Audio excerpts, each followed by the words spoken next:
everyone. I'm Tyng Patka. I am an attorney, a partner at a law firm, Adler Stachenfeld. Adler Stachenfeld is located, we have one office in Midtown Manhattan at Madison and 55th. I am chair of our New York City Real Estate Tax and Incentives Group. So I specialize in representing New York City owners and developers on property tax matters, whether it's tax certiorari, which is challenging property taxes, or representing developers in tax incentives such as 421A, 485X, ICAP, IDA. I represent nonprofits in getting their not-for-profit tax exemption. I also represent developers on inclusionary housing, so VIH and MIH, if these acronyms are triggering anything for you.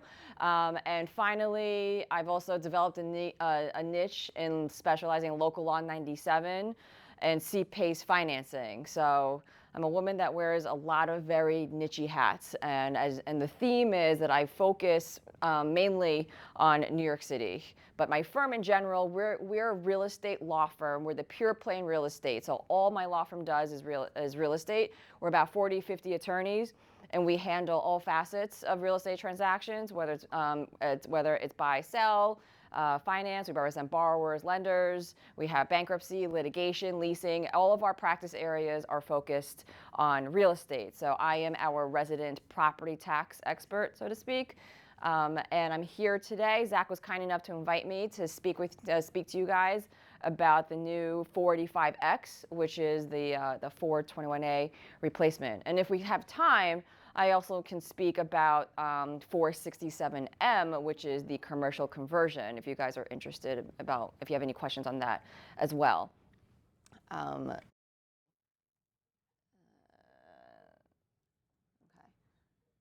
And before I get started, like I said earlier, I encourage interruptions. Please, do not feel like it's being rude. I hate lecturing. I personally actually hate slides. I'd rather just be talking, but I understand that, to provide some structure to this presentation, that, slides are kind of a necessary evil. So feel free to interrupt. So a quick history of 421A, because I understand that some of you, 45X might actually be the first time you're encountering a property tax exemption. So before I even get to this, 421A, also now known as 45X, it is a property tax exemption primarily geared towards new construction of multifamily in New York City. I say primarily new construction because it is applicable to existing structures that want to convert to residential, or if you're a smaller property, you want to build a bigger property, but primarily it's used as a ground-up development property tax exemption for multifamily. Any questions about 421A? And also to start, it's important to understand what the exemption actually is. It's not a full property tax exemption, meaning it's not like your property tax bill is $0 for the term of the benefit. The 421A, now known as 45X, I'm going to use those interchangeably. The property tax benefit, come in, you can sit down.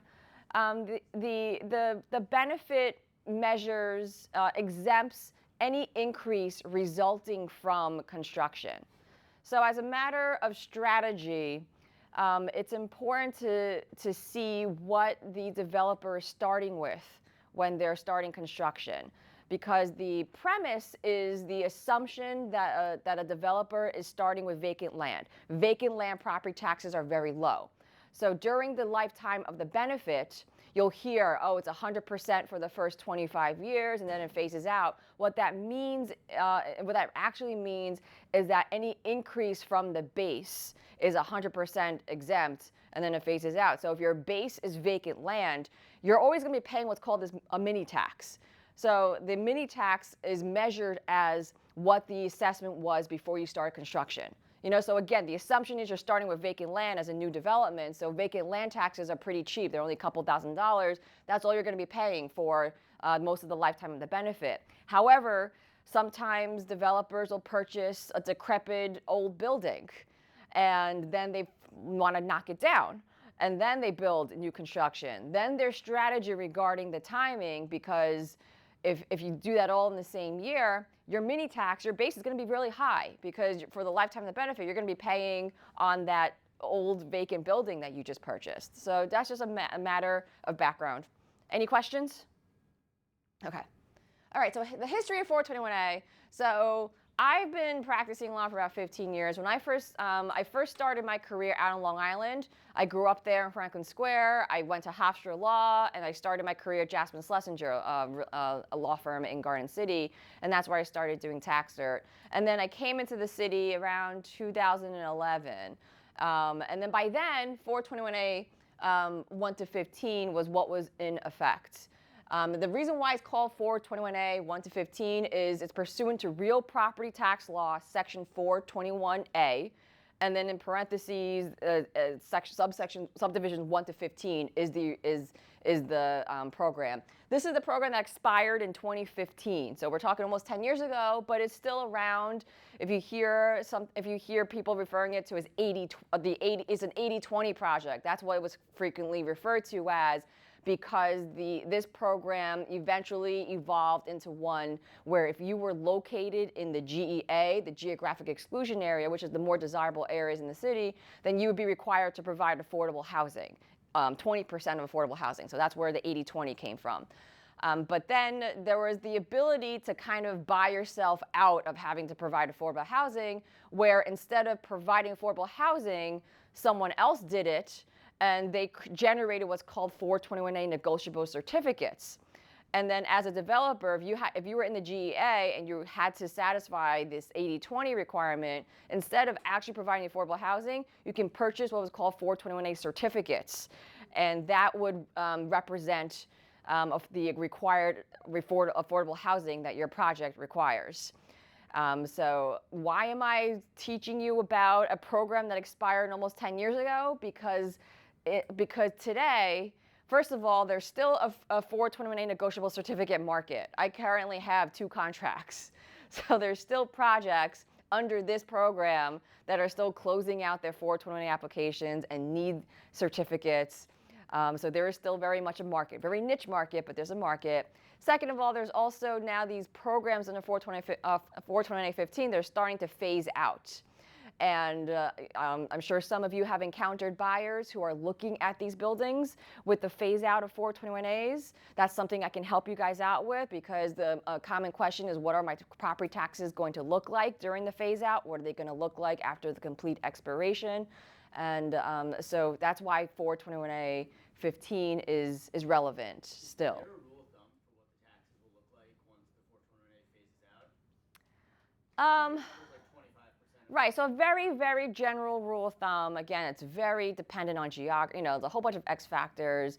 25%, yeah, like I wouldn't go any lower than 25%. I also wouldn't go 25% if it's like a more desirable neighborhood, like a Brooklyn Heights or Williamsburg.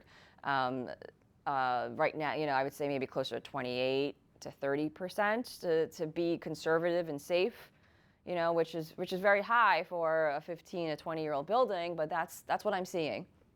When this expires, though, do they remain rent stabilized, or how does that work?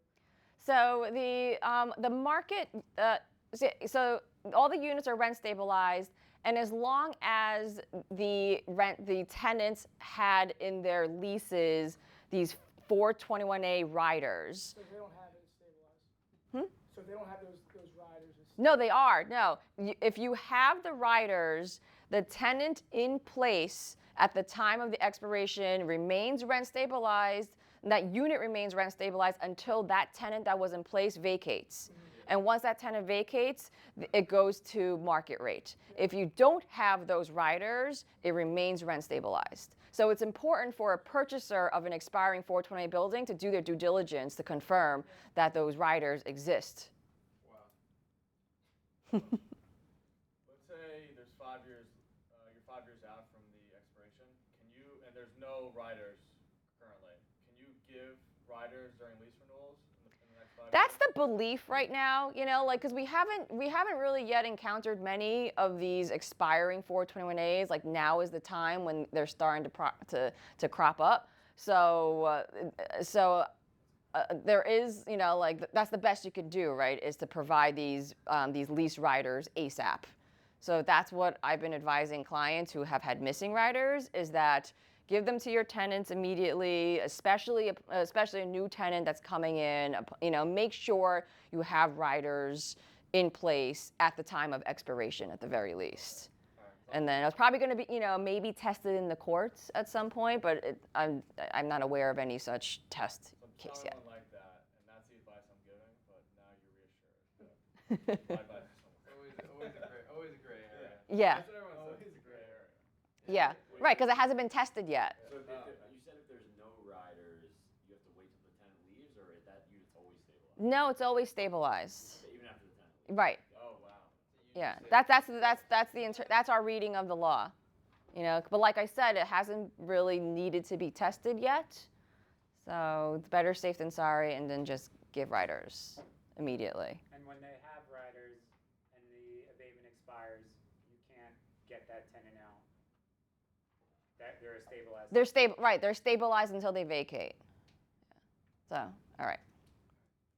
Moving on, so this is probably the program you're more familiar with if you were around for the last couple of years. This is the one that expired in 2016 because, again, it's pursuant to that law under that section. This expired in June 15th of 22. That was the last date that you had to get a piling into the ground.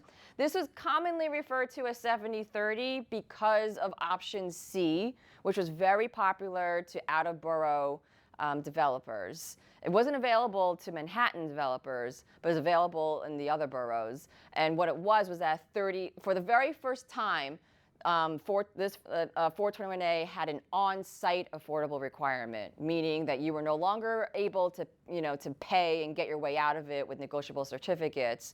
Now if you wanted the 421A benefit, you had to provide affordable housing in the project that you wanted 421A on. So it converted a lot of market rate developers into de facto affordable developers, because all of these developers had to get up to speed on the affordable lingo. What does AMI mean? Now you have to deal with the affordable housing lottery. So it created a whole new cottage industry. And like I said, it eliminated the existence of GEAs, the ability to have 421A certificates to buy your way out of affordable housing. And yeah, that's that. Any questions? How much do people pay for the certificates? At its peak, back in I want to say 15 or 16, I think the highest deal I did was $55,000 a certificate. A couple of months ago, I did a deal that was $4,000 a certificate. And it was actually, it's a very small world, and like I said, it's very niche. I actually handled the seller's purchase of those very certificates. So I knew how much they were losing on. Yeah, they came back to me. Like, I represented the new buyer, and I represented them when they bought it like 10 years ago. I represented the seller that sold it to them. Yeah, and now today, the latest is around $15,000 a certificate. So it's a really niche market. Any other questions? Yeah, for those who don't know what a rider is, could you elaborate on that for me, please? Yeah, it's like a one-page rider. It advises the tenant, FYI, this building, this unit is subject to 421 benefits. That's why you're rent stabilized. So upon the expiration of this. Of the benefit and your vacant, that you're no longer rent stabilized. Okay. Add on to lease notice. Yeah. It could be for anything. Just a page that modifies. Yeah. All right, so on to 45X. We're still in the history part of my discussion. So 45X, it's not completely brand new to us, of those who have been following the journey, because when 421 expired in 22, Governor Hochul then 6 months later introduced 485X in her governor's budget, in her executive budget. However, it was not popular. She took it off the table back in 23 because she read the political tea leaves and saw that there was no political appetite to get it passed. So fast forward, she did it again in 24, and now it was successful this time because construction permits dried up. Labor also saw that their job pipeline was drying up, so there was a lot more pain that could be leveraged to persuade naysayers to finally agree to pass something. So it was approved in the budget. It was a very weird timing. It was approved on Saturday, April 20th. That was, during Shabbos, right before Passover, right before New York City spring break. So this it was actually it was actually really good for me because I was able to have some free time, because it was expected to be a quiet week due to Passover and spring break. So I had the time to digest the 45X. I think in the future it will be referred to as 75-25 or 80-20, depending on which flavor you choose, because as we get into it, you'll see that there's different options you can choose from, and it varies between providing 20% affordable housing versus 25% affordable housing. All right, so now we're getting into the nitty-gritty. How do you become eligible for 45X? First, you have to be an eligible multiple dwelling, which means that you have to have at least 6 rental units. Not rental units, just 6 units in general. So if you're building something that's 4 or 5 units, it's not going to be eligible. It has to have at least 6 units. It has to sit on an eligible site. An eligible site is defined as one of 2 things, either a tax lot with a single eligible multiple dwelling on it, so that's a very easy concept to grasp, or you have a zoning lot that could contain, a zoning lot usually might contain more than 1 tax lot, so you're going to have more than 1 building, but it's all in the same application. So when you submit it, it's treated as all one project, and it's viewed as a single project, even if it's divided up between more than 1 building. And the commencement date. So in order to be eligible for 45X, you needed to have started construction after June 15th of 22. So all those projects that rushed to get into the ground on or before June 15th, 22, right now, by default, they're ineligible for 45X because by very definition, they started before June 15th, and 45X you have to start after. This is like a weird quirk because in the expired 421A, that was passed in April 2017, and it had a retroactive opt-in where it allowed those that rush to get into the ground under the expired program. It said if you get into the ground by the expiration date of the previous program, we'll let you opt in to 428.16. So so the developer can pick and choose. But here there is no such opt-in provision. So clients who have started construction before, to get grandfathered into 421A, they're not eligible for 45X. And I've been receiving calls, well, how do I get eligible for 45X? I was like, depending on where you are, if you're already, if you've already started your superstructure, I told them, I was like, well, maybe you can convert. Worst case scenario, you tear everything down and start over. But yeah, so commencement after June 15th of 22, and you have to complete you have to commence by 34. So so we have a 10-year period for this program. So yeah. How is the commencement date kind of policed by the city? It just goes back to Good question. Permits. Yeah. What should we as brokers be looking Good question. So commencement is not pulling a permit. Commencement under this program, you have to begin actual work. You have to pour foundation because the wording of it is you start construction on foundation or initial footings in good faith, and it has to be the lawful commencement. So lawful meaning pursuant to a permit. And in good faith, meaning that whatever you pour into the ground has to be incorporated into your project. So it's not, so when developers were trying to rush to get into the ground by June 15th of 22, it was a lot more relevant, what is the legal definition for commencement? Because it's not like you could just pour something into the ground and then rip it up a few weeks later and then build what you were actually planning on building. You need to pour something that was going to be in good faith part of your project. And I think there was actually litigation regarding this for the previous program because the commencement definition has never changed. and this is the third round that's been in my professional lifetime. The commencement definition has never changed, and I recall it was actually litigated, and the court determined, like that the developer was found to have ripped up whatever they put into the ground like a few months later, and therefore it disqualified that as a commencement date, and therefore they were found to be too late. So are they like taking pictures when they're there Yes. and holding the newspaper? Like, Yeah. what do they- So that is one way. That is one way we have advised clients. That's like since 2008. More commonly, an architect will provide like a sworn affidavit or pictures. You bring in a construction monitor. Construction monitor will be there to certify this is what was happening. Belts and suspenders. If you're working with a very conservative developer and they're willing to pay for it, get a survey on that date of the actual piling in the ground, because a survey certifies the status of a property on the date of the survey. So there's a variety of ways, but it's all belts and suspenders, because the HPD application that's submitted is an affidavit signed and sworn by the architect.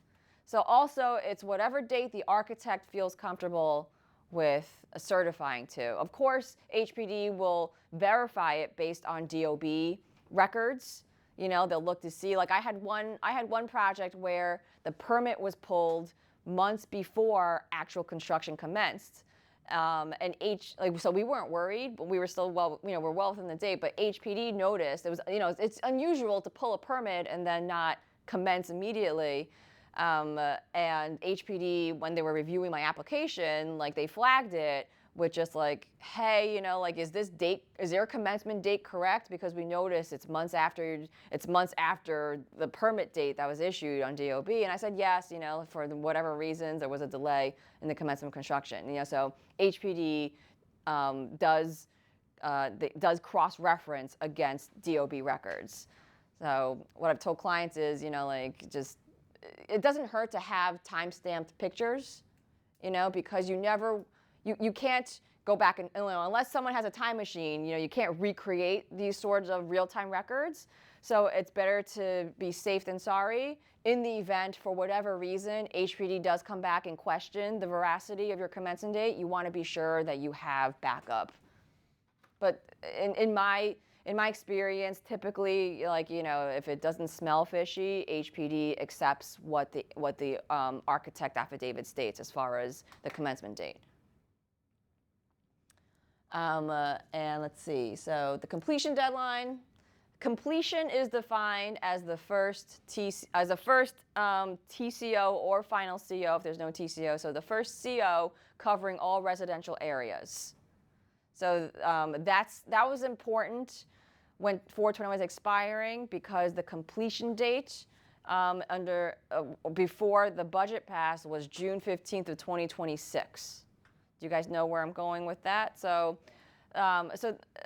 as you may have potentially noticed, so deal volume dried up in the last 2 years with construction loans. I don't know if you guys do capital markets, but eventually there came a point where, because of the original June 15, 26 completion deadline, and all these projects are rushed into the ground, by 22, they only had 2 years to complete construction. So if you're completing a project, if you have a project that, you have to fit your project within that 24-month completion period.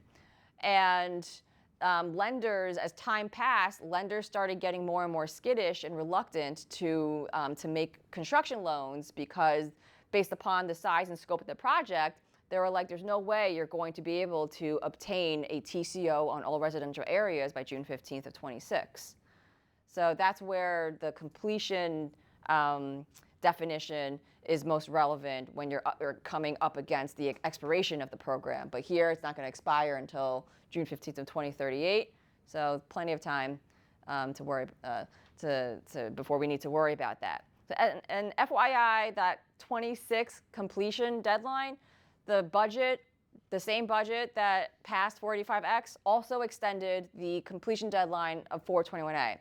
So instead of June 15th of 2026, now it's June 15th of 2031. So that's provided a huge lifeline for a lot of projects that formerly were shelved because they couldn't get construction financing. Now, pencils are back up. I've had several clients tell me, like, yeah, we shelved this project, but now that there's a now the completion deadline's been extended, like we're back out in the markets shopping for financing. And that'll also help with trying to sell development sites, right? Development sites that have a single piling that were vested in the 421A, a lot of them have sat vacant and quiet because they couldn't find construction financing, or the potential buyer, doesn't have enough time to complete the project. So it's a much needed shot in the arm for the industry, and will spur, like immediate activity. Because 45X, like we're still, I'd say like probably close to a year away before like any application, before it actually gets up and running, right? Because now that there's a new program, people are only starting to wrap their arms around it, figuring out what the underwriting looks like, penciling things out, like looking at sites again. So it's going to take a while for 45X to ramp up. So 45X itself is not going to be creating any housing units anytime soon. But the extension of the 421A completion deadline to 2031, that will have a more immediate effect on housing production in New York City. And finally, the final bullet point, what's different for the very first time in 45X as opposed to previous programs is that the affordable units are permanently affordable and rent stabilized. So under the expired 421A, affordable units were rent stabilized until the benefit expired, and then when that tenant vacated, it was out of rent stabilization. Here, you're giving away the affordable units forever. However, the quid pro quo is that now the market rate units are not rent stabilized at all. As opposed to under the previous program, by default, market rate units were rent stabilized, except only if the first rent of that market rate unit exceeded the high rent deregulation threshold, which currently in 2024 is a couple dollars above $3,000.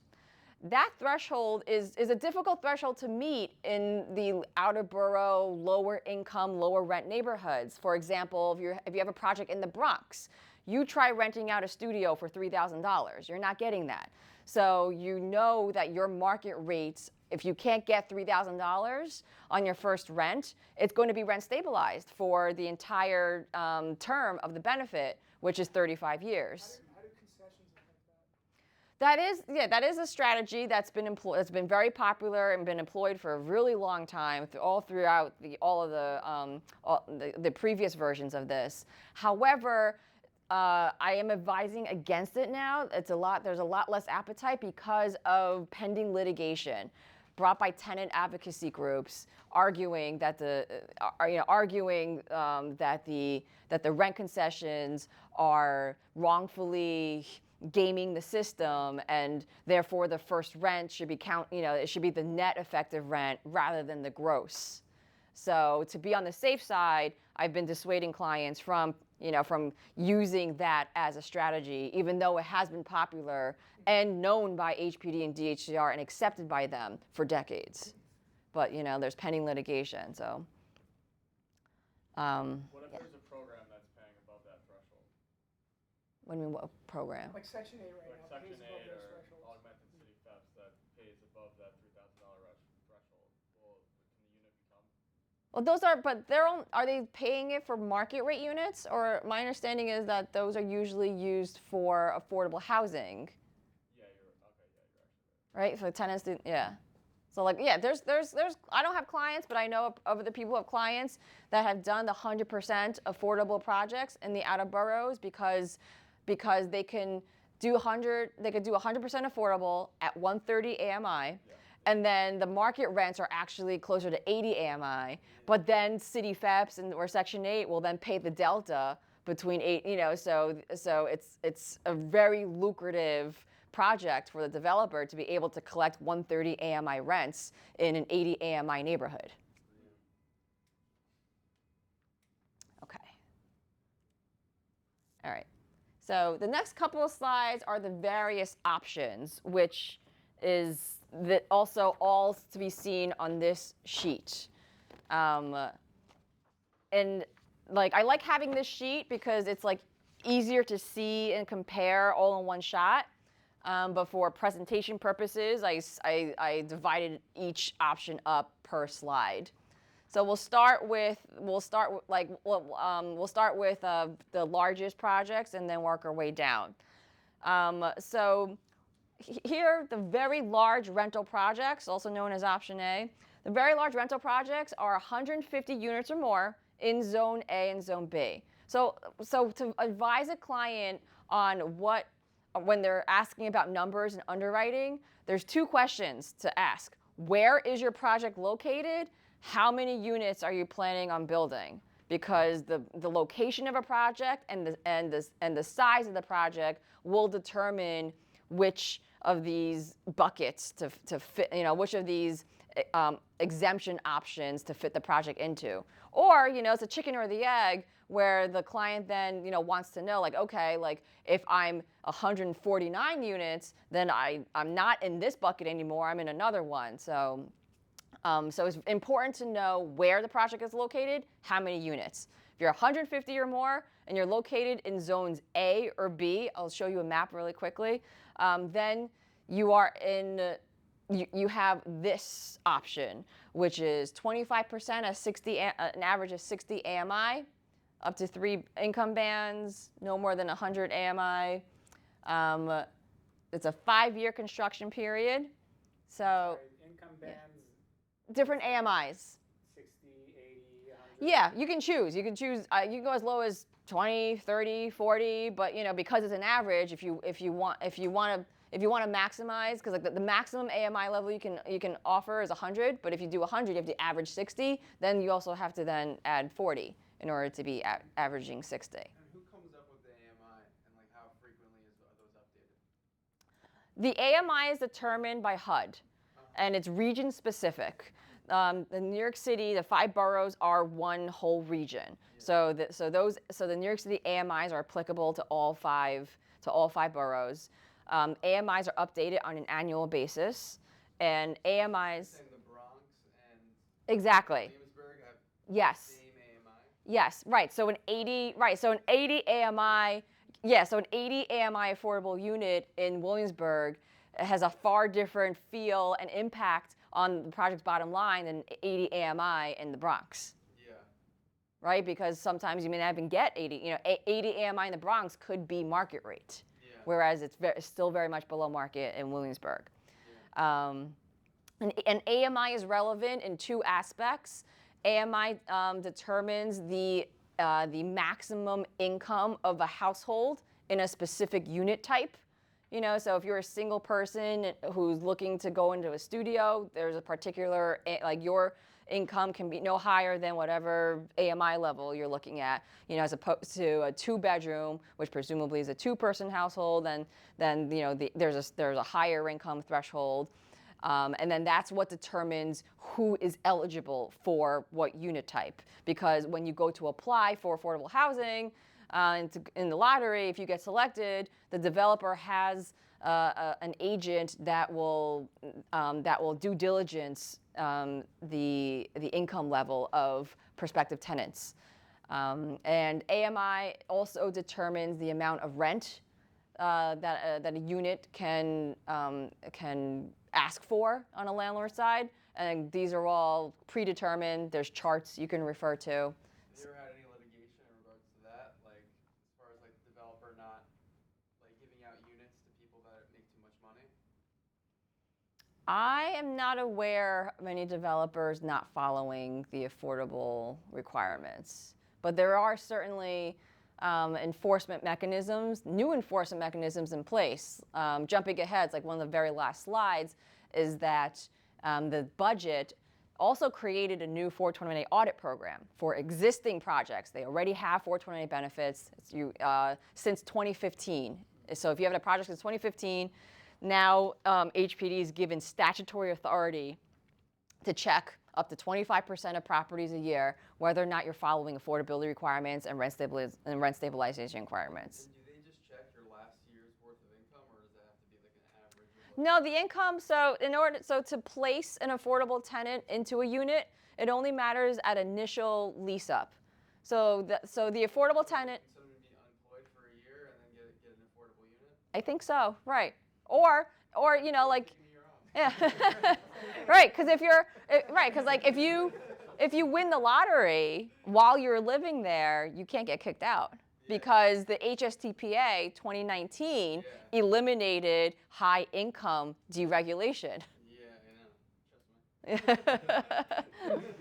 So, but also little known fact, you know, there's a lot of 130 AMI. There's a lot of 130 AMI units out there, and 130 AMI is a lot of money. It's a six-figure salary.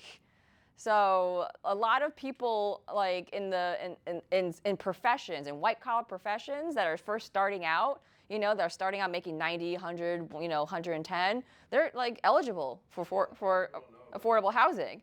Yeah. I really don't know about it. Right. Like I've told, you know, a lot of like my staffers, I was like, why don't you apply for a lottery? Oh, like, you know, like I don't make, you know, like I make too much. I'm like, no, you don't. Not for affordable housing.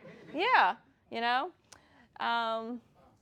So I'm going to jump ahead. I'm going to come back to the construction period and benefit year, but I want to talk about the Zone A and Zone B. So why does that matter? If you're 150 units or more and in Zone A and Zone B, you have to pay construction wages. That's a huge deal. That was the whole fight of why 421A didn't get renewed until now.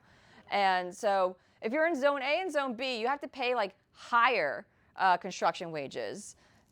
And let's see. So Zone A and Zone B are defined in the law.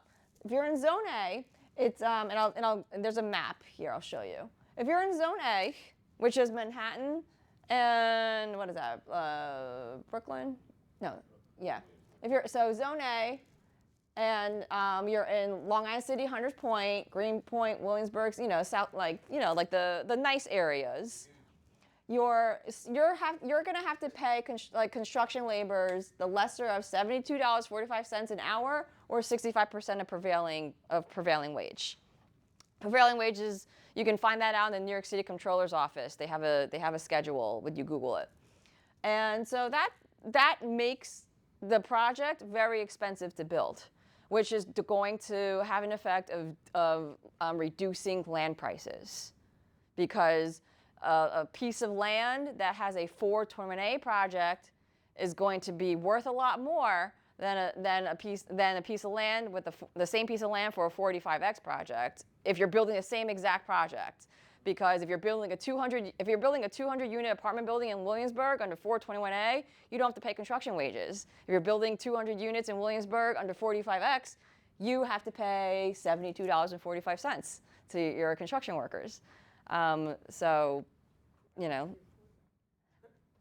This is only for buildings at what size? 150? 150, okay. Right. So if you're trying to avoid it, and if you're in Zone A and Zone B, you're trying to avoid it, build a 149 unit building. And people are starting to get creative. Right, exactly. Right. That's the inevitable follow-up question. Right. So, and so if you're in Zone B, it's a little cheaper. It's $63 or 60% prevailing wage, but still more expensive than, you know, like if you were to use a non-union shop. And the law defines Zone A and Zone B by neighborhood tabulation areas that city planning comes out with. At the very end of these slides, I have a link to a map where if you type in the address, it will tell you which tabulation area you're in, so you can tell a client with specificity whether or not they're in Zone A and Zone B. If they are, like which one they are. Just for reference, I'm not sure if you know this or not. What would you say is like the average for construction for a non-union? I have no idea, but I know that under the old program, it was 300 units. That was the threshold, and in community boards 1 or 2 in Queens and Brooklyn. So the similar geography, And people were belly aching about $45 an hour. That was like that was the required minimum back then. So, you know, like it depends on the it depends on the trade. The actual Yeah. kind of delta is between what they're requiring and Right. what like you can get on the free market. Yeah, like some of the more valuable trades, you were probably paying this already, but some of like the less skilled trades now, like they're going to have a windfall. Yeah, so, but going back, it's a 40-year benefit, which is a really good benefit. All 40 years, you get that 100% exemption. So you're only paying mini tax. You're only, you know, let's assume that you started out vacant land. So you're only paying a couple $1,000s a year in property taxes for 40 years. You get a 5-year construction period. So in addition to the actual benefit term, you get the exemption during construction. And for the very first time, we see a 5-year construction period. The norm has been 3 years. And then for the very first time, there's no mini tax during the construction period. So we're talking $0 in property taxes that you have to pay during construction. But there's an asterisk to that because you still, in reality, you would still have to pay the property taxes when the property tax bill comes. It's just that when you're done with construction and you go to to submit your application, because you can't apply until after you've done construction. When you get approved under this program, you'll get 100% of your property taxes refunded during construction. And construction period is a finite defined period. It begins upon the commencement date, which is when you poured concrete. You know, that's that date that your architect certifies to in the application date, and it ends upon the date of your first CO that covers all residential areas. So there's potential gaming of this system. I've had clients in the past that for the 3-year construction period where they complete construction in 2 years, but they wanted to maximize their benefit. So they purposely held a unit off of the TCO to stretch their construction period from 2 to 3 years so that they got an extra year of benefit. So, but there's a lot of factors depending on whether or not you can afford to do that. Okay, any questions? And they were collecting rents during that 1-year threshold, that 1-year period? They were collecting while not paying any? No, well, yeah, because they had a TCO on everything else. Besides the one. Yeah, exactly. Yeah. So you have to it's also a discussion with your lender if you have one, if your lender's okay with that, you know, with that strategy, if they're comfortable. Okay, so we went through this. So now we're up to the 100-unit projects. These are also subject to construction wage, but not as high as if you're in Zone A or in Zone B, right? Zone A and Zone B, remember, that's $70-something and $60-something. I didn't put it on the slide here, but here it's a $40 minimum construction wage. And so we're going to see a lot of 99-unit buildings as well, because if you're 99 units or less, I'm going to skip ahead, I'll come back. If you're 99 units or less, no construction wage. This is probably the area that we're going to see the most of. Like, in terms of the stuff that we come across and focus on, I think a lot's going to be 6 to 99 units. Yeah. The most profitable too, probably. Yeah, so but again, like the creative strategy, which is also going to be ripe for abuse, is that, like, I just spoke with a client. They're looking at a site that they can put 500 units on it. So now their strategy is to subdivide into 5 tax lots and build 5 99-unit buildings, because they're in Zone A, they're in Williamsburg, and you know, like every developer I'm speaking to has this same idea, you know. So it's nothing special. My concern is that because HPD rules have not yet come out. So first we have the law, and then we wait for the agency to come out with their own rules, which have the same effect as law. And HPD's rules will provide further clarity on how they will run the program, and certain aspects in the law give HPD deference, like they will let HPD decide certain things. Like for example, there's an MWBE requirement of 25% of costs. And the law specifically says, we're gonna let HPD define what costs is. Is that going to be just hard costs? Is it going to include soft costs? So we don't know. So my concern is that I think that the first wave of applications of 99 and 149 units will be fine.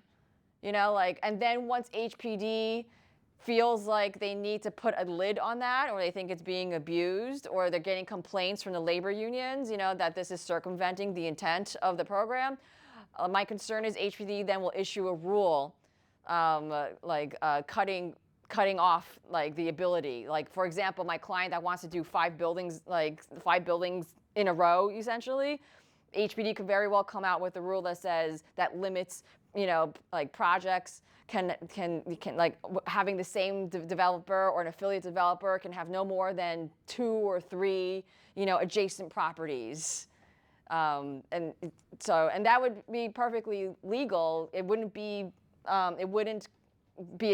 against the law. It wouldn't be in contravention of what's already written. HPD could certainly put a limit on how many of these you can do at the same time.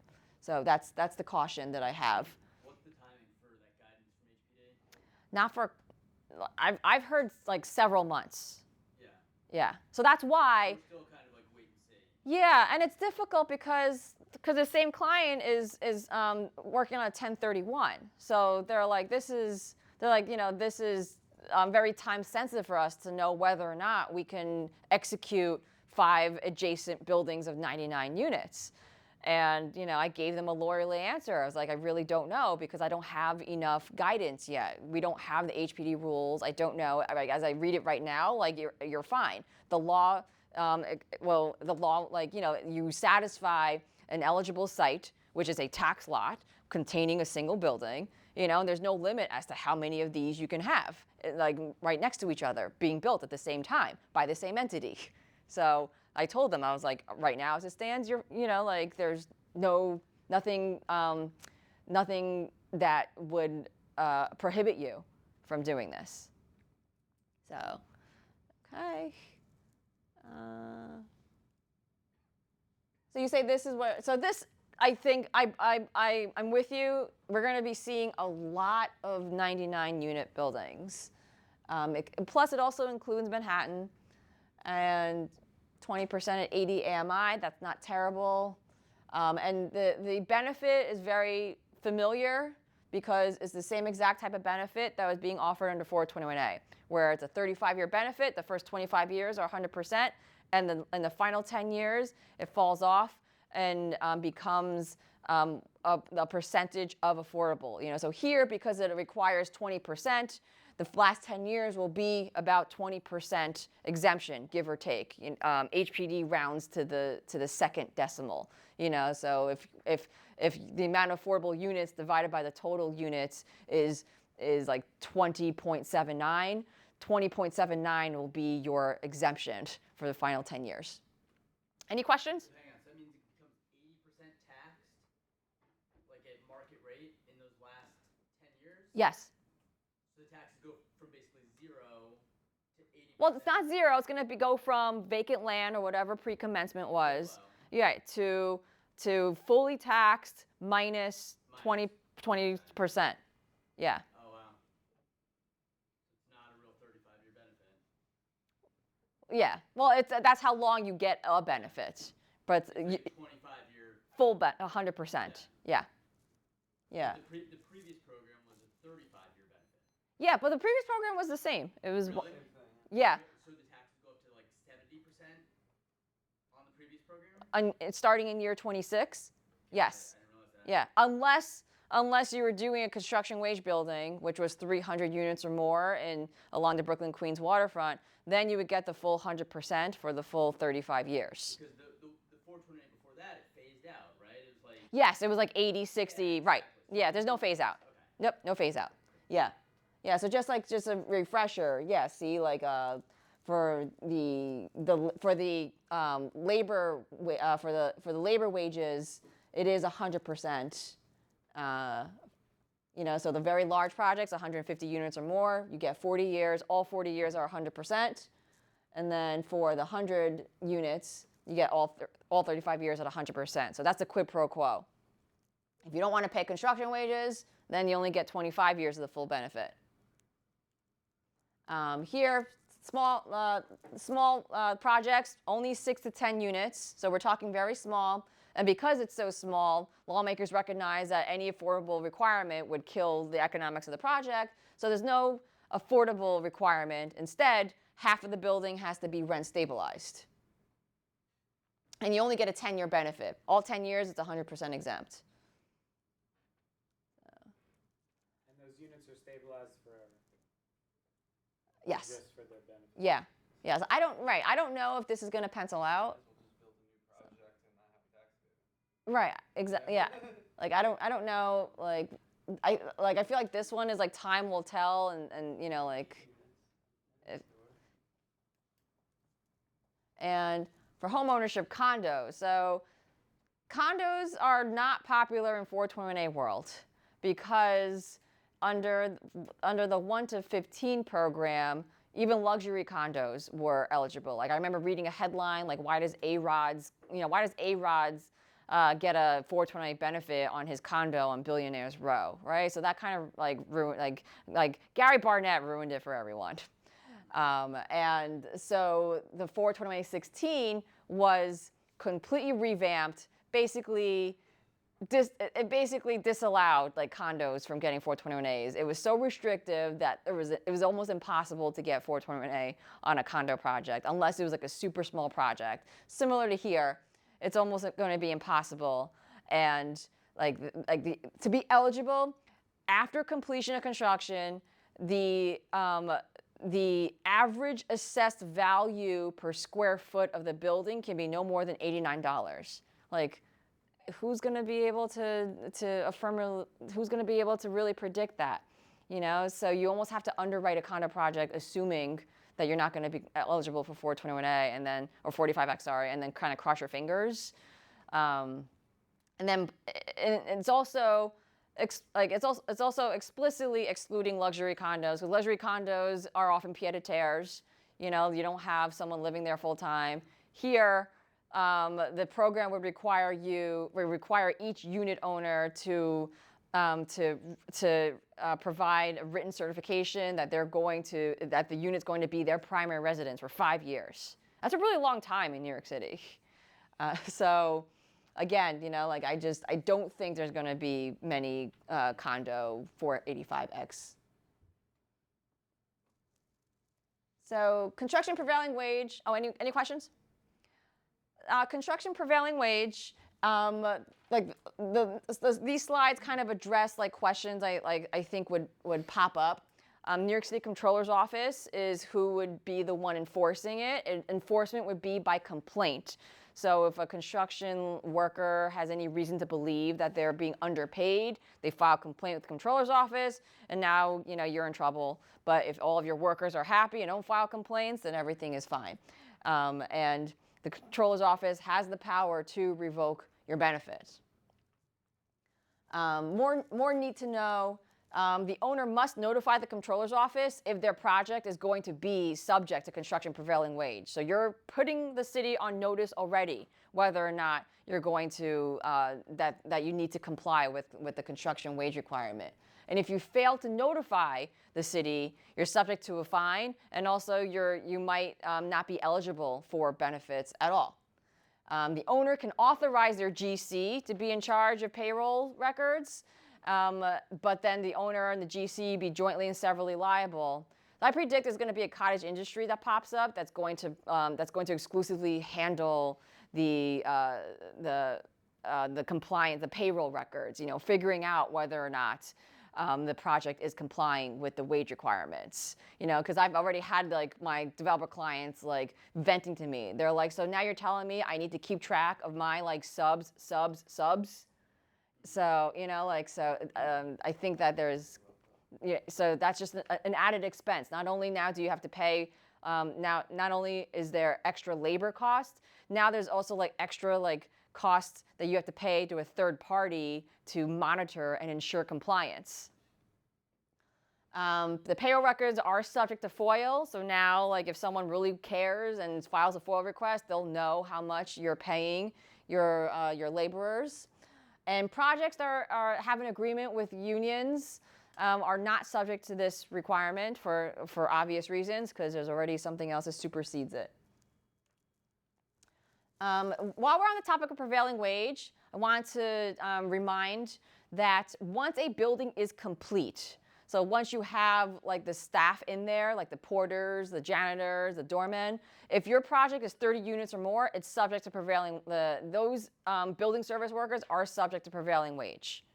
And again, New York City Controller's Office is in charge, and again, enforcement is by complaint.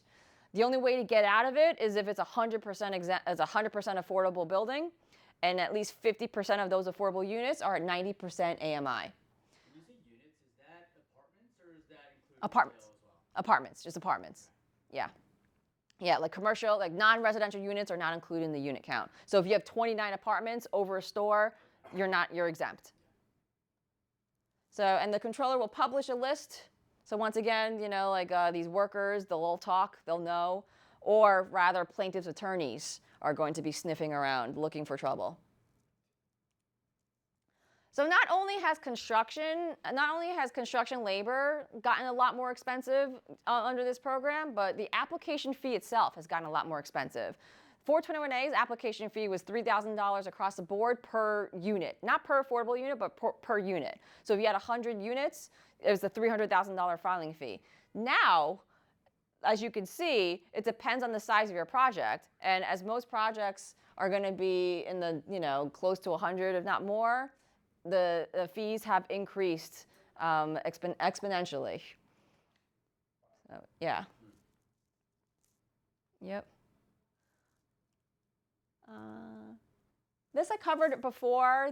So these are just additional things that are outside of 45X, but also was part of the budget. This is the completion. This is the completion deadline. Now is at 2031. It excludes the 70-30 projects. So if you have a project that's choosing option C, which a lot are, that still has to complete by 2026. Because HPD hates 130 AMI. They did not want to do 130 AMI any favors. They want that to go away forever, so they want it to die in 2026. But don't despair. If you love 130 AMI, option B, which is covered under the extension, option B is 20% at 130 AMI and 10% at 70 AMI. So you only have to give up 10% and reduce it to 70 AMI. If you want to undertake the extension for unknown reasons, you have to submit to HPD an LOI, letting them know that you plan to extend your project beyond 2026. It doesn't commit you to anything. You're not foregoing the possibility of getting option C by 2026. So I've been telling clients there's no harm in filing this insurance policy, just letting HPD know that, you know, we plan on finishing in 2031, and if you don't need it, that's fine. That's that. And then this is the audit program that I mentioned before. I won't read through it. Just know that now HPD has the statutory authority to really crack down to make sure that existing 428 projects are following all affordability and rent stabilization rules. These are the links, and I think this is my final slide. Yeah. So these are the links I mentioned earlier that I think will be helpful to you guys. The first is the prevailing wage in the controller's office. And the second is if you want to find out whether or not a specific site is in Zone A or Zone B, to find out whether or not they have to pay the higher construction wage. And this concludes 45X. Are there any questions? So like, let's say you have let's just say 421A 16, and you started a project in 2017, and it takes 10 years to build. Do you get, like, does the 35-year start when you get CO, or does it like roll back? So the construction period, the maximum you can get is 3 years. Okay. So the clock starts ticking after 3 years from your commencement. Then you're in year 1, year 2, year 3. Okay. Yeah. Thank you. All right, thank you. Very welcome.